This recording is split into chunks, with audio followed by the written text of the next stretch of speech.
Hello everyone, my name is Mike and this is Matrix to Paradise. This channel I've created to document my journey from the Matrix, which I've been working in for 40 plus years.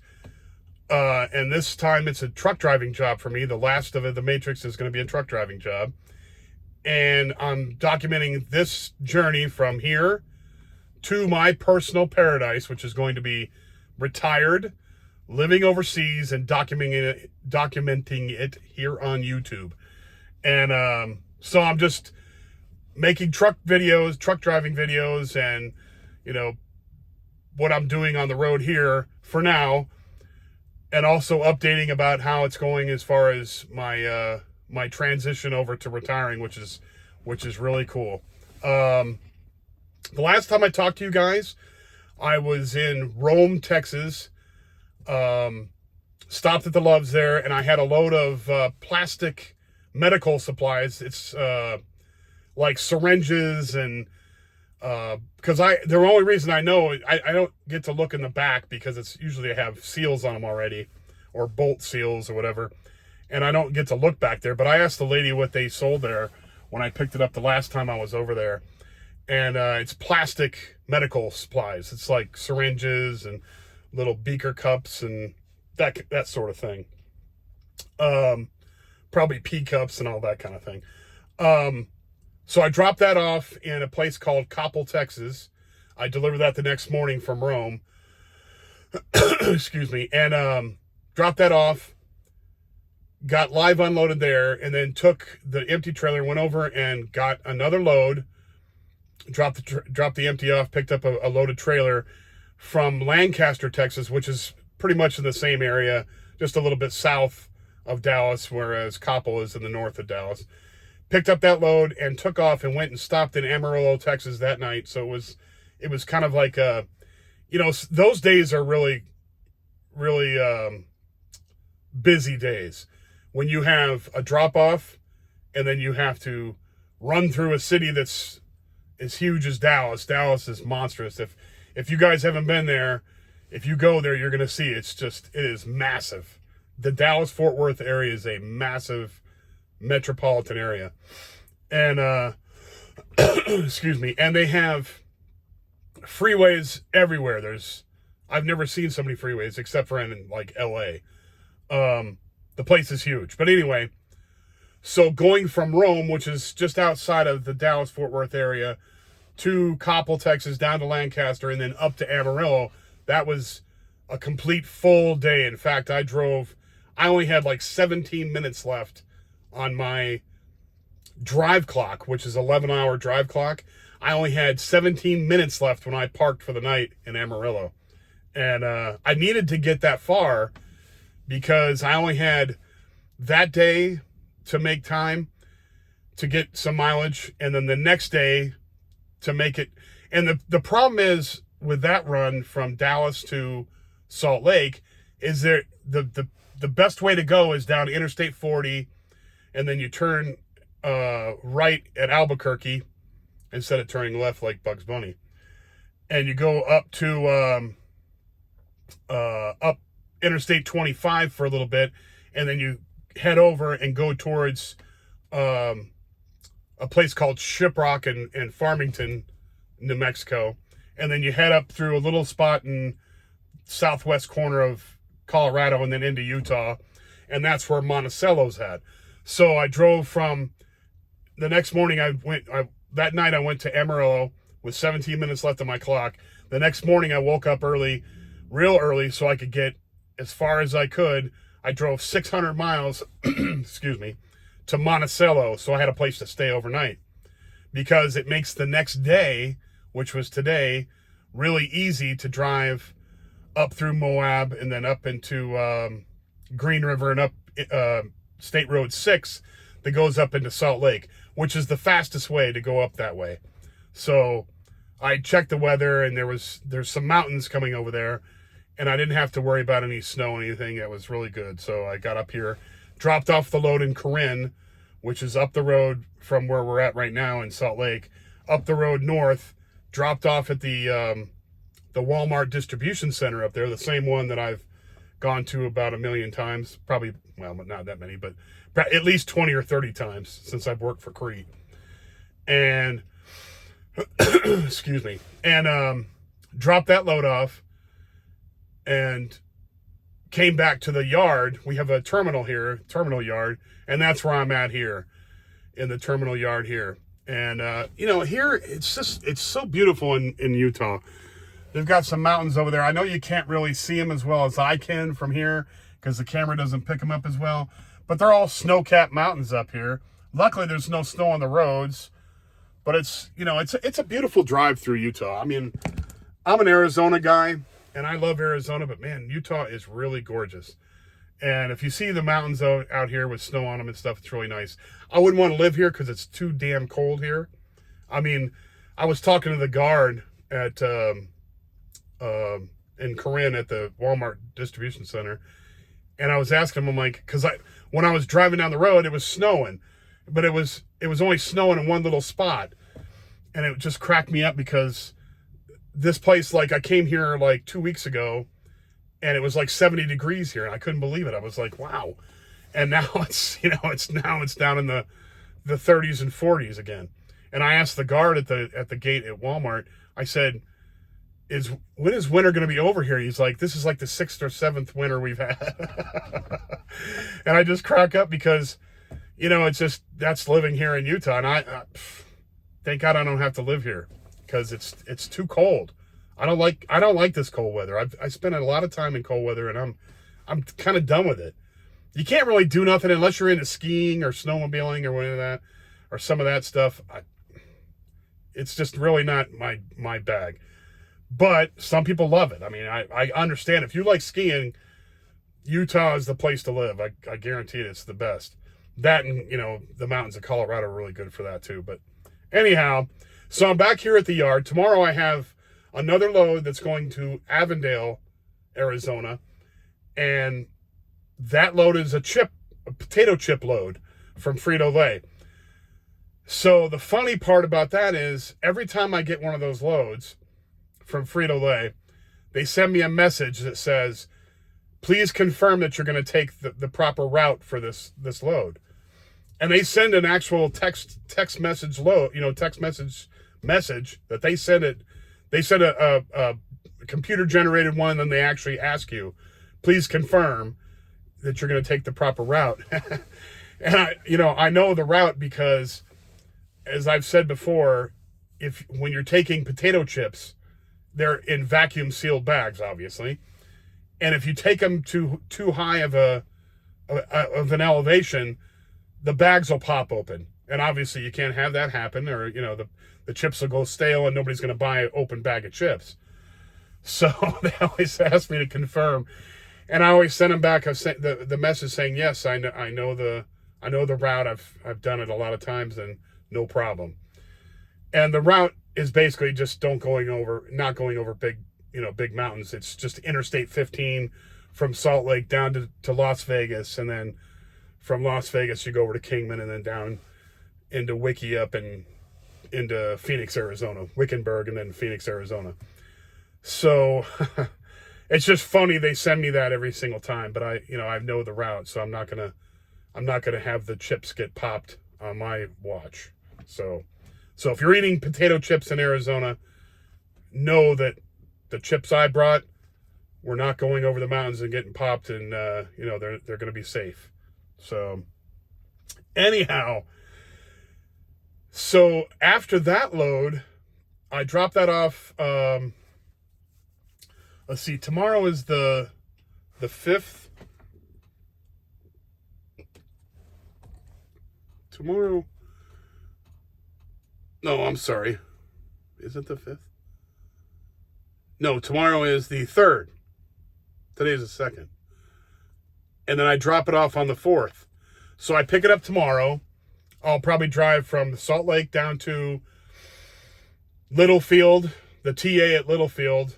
And the only reason I stop at that TA is because it's a brand new one, and they have a load of parking there. Littlefield, Arizona, which is in the Arizona Strip that Interstate 15 goes through. So I stop there because it's a nice in-between spot, and it's a brand new TA. I don't really eat there or do anything like that, but I just stop in there because it has a brand new parking lot, and there's a ton of. I don't think I've ever been there where I woke up the next morning and the parking lot was totally full. There was always spots left over, so I like stopping there. And that's a big problem with trucking. You have to find a spot to park at night, and sometimes in some places it's nearly impossible. But anyway, so I'll stop there. I'll go down the next day on the 4th, and I'll drop the load off in Avondale, and then I'll head down to Casa Grande, Arizona, and pick up a load there from Kohler, Kohler, which is the company that makes sink and bathroom fixtures, the sink, the faucets and all that, Kohler. And I'm going to take a load from Kohler in Casa Grande to Aurora, Colorado. So, and I don't know where I'm going after that, but that's the next load, and that's a 1,000-mile load right there. So that's really good. What else? So I just counted, and I'm down in the 50s now. It's 59 days and a wake up until I'm done with truck driving and work. And I'm not gonna say not working. I'm gonna be working when I'm overseas. I just won't be working for someone else. I'll be working for me. So, and I'll be able to make my own hours, do my own thing, enjoy my retirement how I feel I want to, and not have to be, stuck for 24 hours a day in a truck. And I was really thinking about it today, and I was just, driving up here, and I was thinking about how good it's going to be, not just because I'm going to be retired and all that, but just because it's going to be great because I can eat some normal food. When you're in a truck, I mean, there are ways. Now, people give me a hard time when I say this stuff, but you can get decent food. You could take your truck and park and then go put yourself on personal conveyance, which means it takes you off the clock and lets you go a short distance to go get food or whatever. And you could go to Walmart or go to a grocery store and pick up groceries and do all that. But that takes a lot of dedication, because after you get done driving 10 hours a day or 9 hours a day or however long you drive, you're tired out. And you're not really wanting to go and do all that. At least I don't. But I have the added incentive to know that I'm not going to be doing this forever. Now, if I was, 25 years old or 30 years old, I advise anybody who's going to get into trucking and be into it for a long time to figure out a plan like that so that you're eating healthy, because I cannot wait to stop eating truck stop food. I just cannot wait. I mean, I am done with pizza and burgers and tacos. I love tacos, but I mean, I like all that food, but I don't want to eat it every single damn day. I want to eat some normal, good food, like fresh, hot food, and not have to be burdened by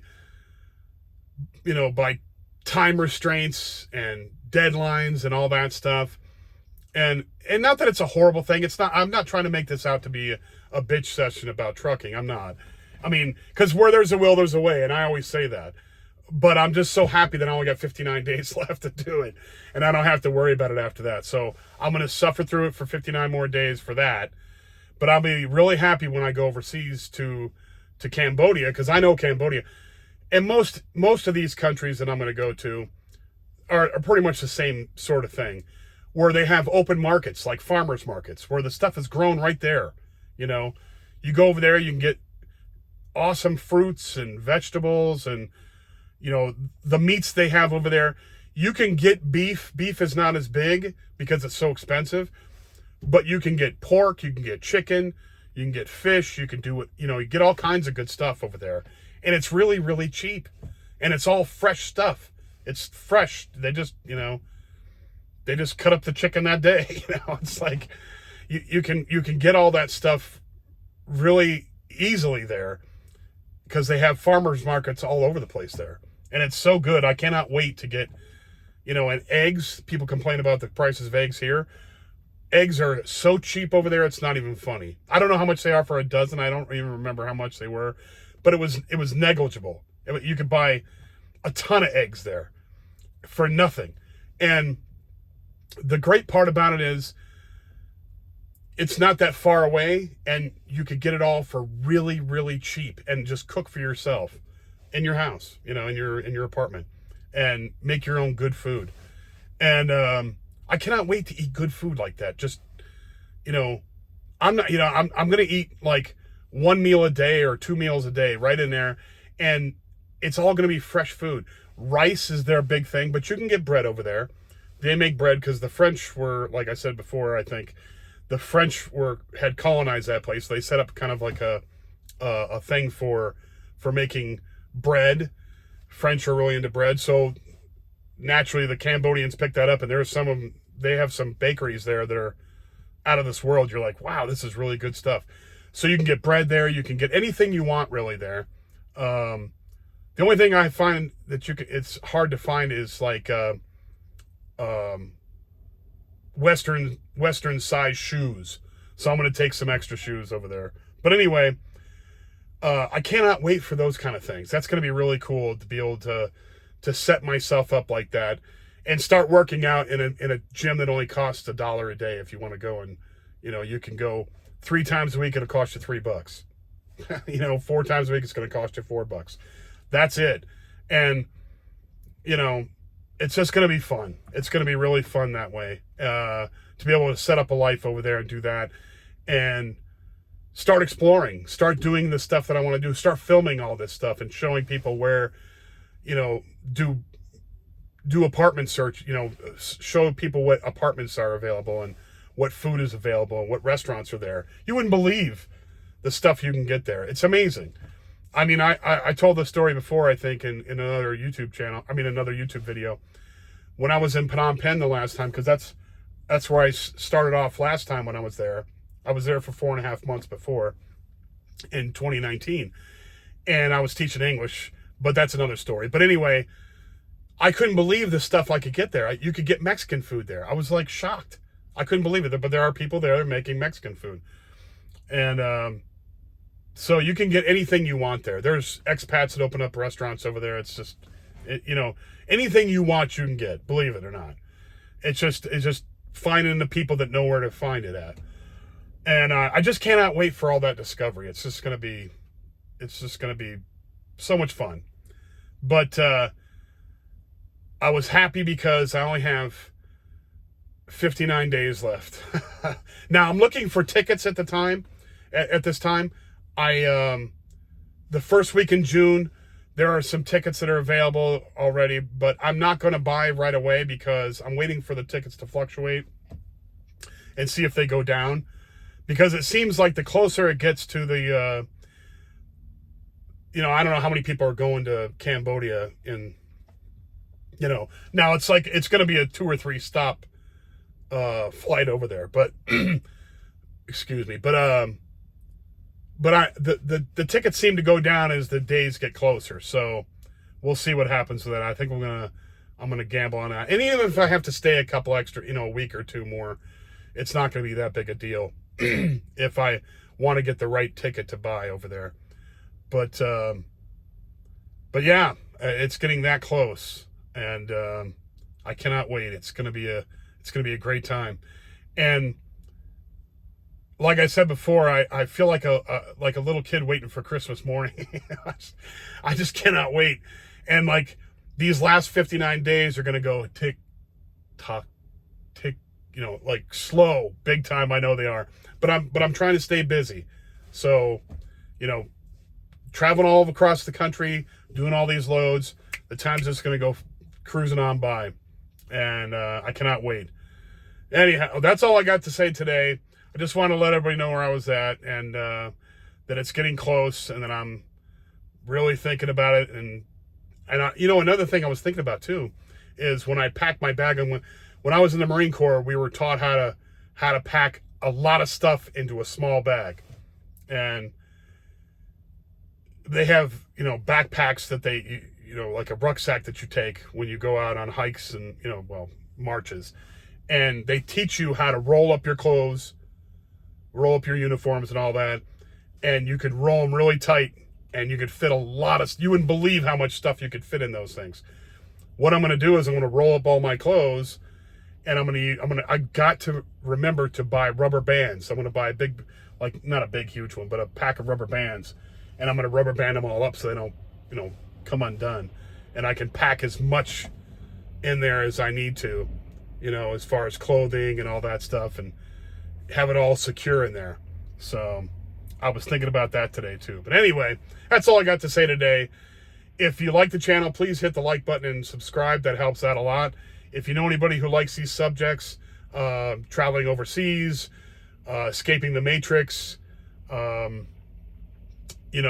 taking control of your life and the inspiration for that, pass it on to anybody who might be interested in that. Because like I've said before, if I can do this, anybody else can do this. And they don't have to be on the edge of retirement. They can get it done now. So I implore everybody to pursue your goals and do your thing and figure out a way. And I hope that one day I can inspire anybody to go do that and live their life the way they want to live, and not just necessarily travel the world, but anything that is going to make you happy, that you go and pursue. But anyway, thanks everybody for watching. I will talk to you guys in a couple days. Take care, be safe, and I'll talk to you then. Bye now.